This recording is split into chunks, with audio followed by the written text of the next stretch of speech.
జనవరి 1న స్వల్పంగా పెరిగిన బంగారం ధరలు ఈరోజు కాస్త అప్రతిహతంగా పెరిగాయి. నేటి మార్కెట్లో బంగారం ధరలు గరిష్టంగా రూ. 1140 మేరకు ఎగ్సాయి. ఇది పసిడి పెట్టుబడిదారులకు విశేషంగా షాక్ అందించింది. వెండి కూడా ఇదే దిశలోనే స్పందిస్తూ ధరలో సుమారు రూ. 4000 పెరుగుదల కనిపించింది. ఫలితంగా కేజీ వెండి ధర రూ. 2,60,000 స్థాయికి చేరింది. ఈ ఉదయం నుండి ప్రారంభమైన ఈ ఊహించిన ధరల మార్పు గ్లోబల్ మార్కెట్ పరిస్థితులు, డిమాండ్ సరఫరా పరిస్థితులు, డాలర్ రూపాయి మారకం రేట్లు వంటి అంశాలతో ముడిపడింది.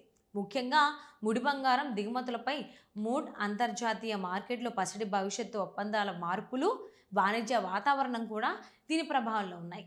ఈ క్రమంలో హైదరాబాద్, విజయవాడ, ఢిల్లీ, ముంబై, చెన్నై, బెంగళూరు వంటి ప్రధాన నగరాల్లో బంగారం, వెండి ధరల తాజా స్థితిని పరిశీలించడం అత్యవసరం. పెట్టుబడిదారులు, గోల్డ్ శ్రామికులు, పెట్టుబడిదారులందరూ ఈ రేట్ల పెరుగుదలపై గట్టి దృష్టి పెట్టారు.